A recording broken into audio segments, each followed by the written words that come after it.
Thanks everyone for coming out. This is Terrier Performance Club of Northeast Oklahoma, and today we're going to go over urban locating and urban challenge games. So first off, who here has done any sort of NASDA events? Oh, a good portion of you. That's wonderful. So you understand that if you've done trailing and locating, urban is basically similar with the dogs are finding rats, but it's designed to simulate the work a dog would do in a warehouse, an alley, any sort of man-made structure. So something that's not naturally occurring. Unlike trailing and locating, which you have the option to be off leash or on, all the urban locating games have to be done on leash. So depending on the type of search you're doing, you may want to consider getting a longer line to run your dog. It just depends on how your dog does, but dogs have to be completely on leash. The other thing with urban, unlike trailing where you're allowed for your dog to potty, in urban locating and games, if your dog potties on course, it's an automatic disqualification. And that's if your dog was searching in a warehouse, looking for rats, whatever, you wouldn't want your dog pottying in somebody's building. So that's the thought on that. I'm going to go ahead and give you guys a couple of handouts. Well, it's one handout, it's double-sided, but it talks about what is NASDA, and we'll go over some of the different, let's see, here's right there. So I have an introduction for NASDA. Since most of you have done NASDA, I probably don't need to go over why NASDA was formed, but I do want to talk about space requirements, and I also want to talk about when your dog comes in contact with the hide, you as the handler are not to be leading your dog. You need to let your dog do the work. So you do need to stay back. So there are different specifications on how close you can be to the hide. So again, let your dog do the work and just kind of stay back and watch. We're the glorified leash handlers. In all the puppy aptitude tests, whether it's trailing or urban, the puppy aptitude test is for the dogs 4 to 9 months, and it's designed just to see if they have the instinct, the inclination to find quarry in this case. So it's always going to be on the ground. But for the other levels, I like to use an analogy of head, shoulders, knees, and toes. So for the puppy aptitude, it's going to be at your toes. It's always going to be on the ground. For level 1, it can be up to 2 feet, so roughly above your knees. For level 2, the hide can be up to 4 feet. So I'm 5'4", so for me that's about my shoulders. And then for level 3, and this is the highest they can be, not that they're always going to be, but it could be up to 6 feet, so that's over my head.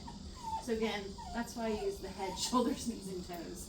And that kind of helps me when I'm placing a hide. I'm like, that looks a little high. I'm not always going to be out there with a measuring ruler, but that's just kind of my general guide for that. So we've got some limits here on trailing and locating, and again, most of you have done that. But for all the level 1s, you've got a 2-minute time limit. You always have at least one known, you always know where the hide is. You can ask where the hide is when you come up to the judge. And there can be distractions, but they would be something that would be naturally occurring in the environment. So it might be, the wind is blowing or whatever. And in interior one, it might be that, an AC unit blows on and something moves. So there could be something environmental, but there are no purposeful distractions. In level 2, you have 3 minutes. So with each level, it adds another minute. So level 2 can be 3 minutes. Now, a typical 2-car garage like we're in is usually 20 feet by 20 feet. So who can do the math? How many square feet is that? That's 400 square feet. So for a level 1 urban, can be anywhere from 250 to 500 square feet. So if you're thinking about the space this is 400 square feet. So this would be acceptable for a level 1 hide. A level 2 can be 500 to 750 square feet. So maybe it's the garage and part of the driveway, or if there's a sidewalk or something like that. It could be inside or outside the building. And a level 3 hide can be 750 to 5,000 square feet. So you're searching a big old warehouse, or maybe the office, who knows? So that's the space requirements. Again, level 1, you can always know where your hide is. Level 2, you can know where your hide is. There can be false quarry, and there can be other environmental distractions. So what is false quarry box? Could be a dirty bedding box. It could be just something with dirty bedding. It's just something to act as a distraction to your dog. Does that make sense to everybody? Okay. And then level 3, you can have 1 to 3 distractions. Grand Champion, which we're not really going to talk on, can be all kinds of distractions. I've known of there being food distractions, hot dogs, Grand Champion is, the granddaddy of them all, so it's supposed to be a little more challenging. And then point-wise, we'll go over points. All dogs start with 25 points. If there are more than one of your breed, so your Whippets, or your Aussies, or your Border Collies, if there was more than one of them competing in the same class, then you may be eligible for the best of breed points. So you can get bonus points if you're the fastest of the 2. And then there's high and trial points. So if there's at least 3 dogs, the first dog gets 15 bonus points if they're first place, and then 10 points for second, 5 for third, and 1 for fourth. Let's see. And then we're not going to really talk about trailing and locating, but trailing and locating, when you have a level 1 title, that makes you eligible if you ever wanted to compete in Brace, which is a fun thing. On the back side, talking about urban challenge games. So there are different space requirements for some of these, and if you think about it, it'll make sense as you come around. All the urban challenge games, they're designed to be little mini urban locating searches. So the search area is smaller, the time is less, but it's really to help your dog develop the skills that you need. So if you're competing in urban locating and your dog is having difficulty with high hides or giving an alert of some sort, these are different games that can help you build on those skill sets. So your course time is 2 minutes.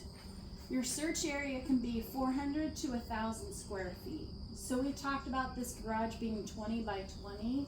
This would be suitable on the lower end for one of these games.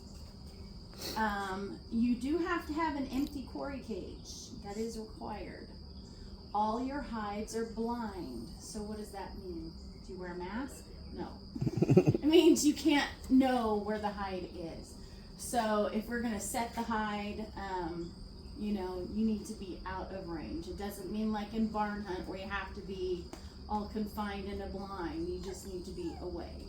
And it just depends on where you're doing the location, the trial location, as to where you're gonna blind. Most of the time it's in your cars, but it could be in a certain area of the property, just so you can't see.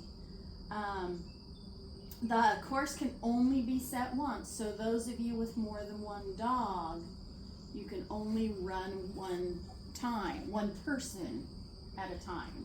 So if you have more than one dog, you would need another handler. So in your case, the most you can do is you can run a dog and you can run a dog. So if you want to do game 1, the most you can run with an extra handler is 2 dogs.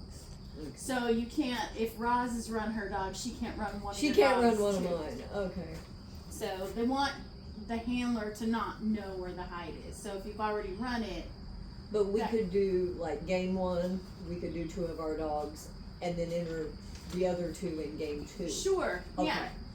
And for my dogs, that's something that I do is I don't run every dog and every, I try to break it up because, there's a financial cost of entering a trial and we don't want to break the bank, but, I'm trying to like, okay, my dog really needs help in this area, so I'm going to enter him in here, and my female, will work on the other stuff.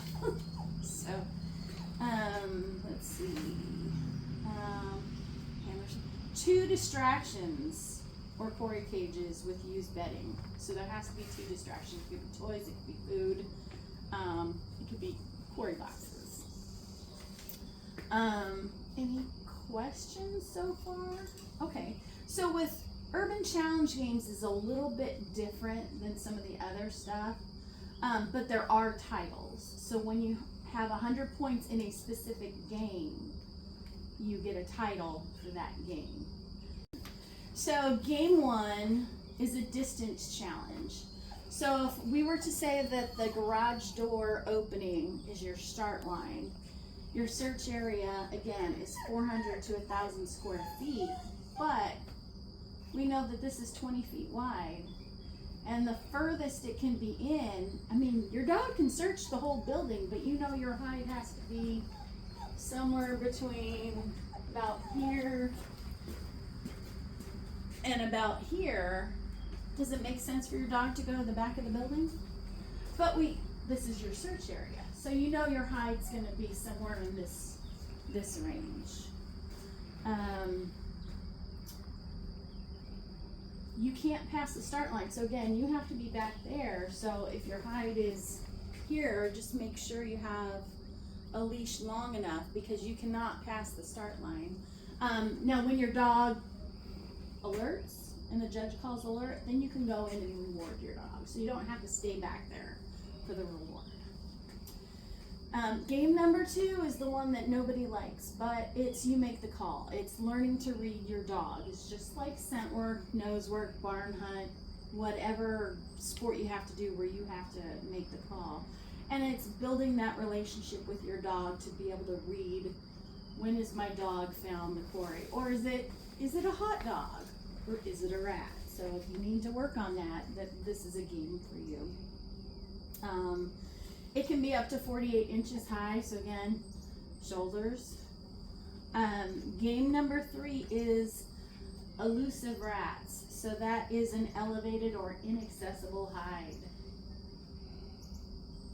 Could be on top of the garage door. If the garage door's open. Could be on the top shelf. Okay, question. If in the urban challenge and you're doing elusive rat, there's obstacles between the dog and the rat. Keep in mind, this isn't a you make the call. This is the judge makes the call. Okay. So what I'm looking for is a change of behavior. So if the dog's like, what? I'm Okay. gonna call. They don't have to be on top of it, and it's just to get your dog to look up. Okay. Yeah. That's a good question. Game number 4 is got rat. So there can be one rat. There can be none rats. None rats. So little rats with little. There can be one rat or none. So you can call alert rat, or you can, and then when you're done, you call clear finish. So those of you that have done barn hunt, you want to clear your course, saying that there's no rats. And this is something in the Urban Grand Champion. This is something where you have 3 rooms to search. You do it blind. And so in the first, you have to call whether there's a rat or there isn't a rat. You have to call where the rat is. You don't know. And you go to the second room and the third room. So it's a skill to help you prepare for Grand Champion. Game number 5 is silence. So this is for the people that talk too much to their dogs. So you, at the start line, you can give your dog one cue to search whatever your word is, and then shut your mouth. Put invisible tape over your mouth. Don't talk to your dog. Because sometimes we can talk to our dogs and we can over talk to our dogs and we can, like, is the dog doing the search or is the handler doing the search? Melanie? I know it says one verbal cue, but I also know like Carrie's is find rats. So Yeah, 2 words. so like That's good. whatever is that quick, short phrase, it shouldn't be supercalifragilisticexpialidocious. It just needs to, whatever your phrase is, even if it's strung together, that's fine. So find rats, search, whatever your command is. But once you give that command, you don't talk to your dog. And then number 6 game is what they call roll of the dice. So it's 2 of games 1 through 5. So you never really know what it's going to be until usually the morning up. So it could be game 1 and 2. So that could be a distance challenge and you make the call. Oh, geez. It could be 2 and 4. You make the call and then you have to, anyway, it could be 1 or none. Does that make sense? So it's like building on different skill levels that you need. Any questions? Okay. I have a question, I'm sorry. Yeah. Like on game 4, is there a maximum? Like there will only be 1 rat or would There would only be 1 quarry cage four- with okay. rats. So you Yeah. wouldn't necessarily have 3 or No. okay. No. It's only in the Urban Champion where you will have multiple search areas. But so far in NASDA, there will only be 1 quarry box with rats in it. You won't have multiples in there. Anything else? Okay. Well, we're going to take a break. I'm going to demo puppy aptitude test so you can see what that's like.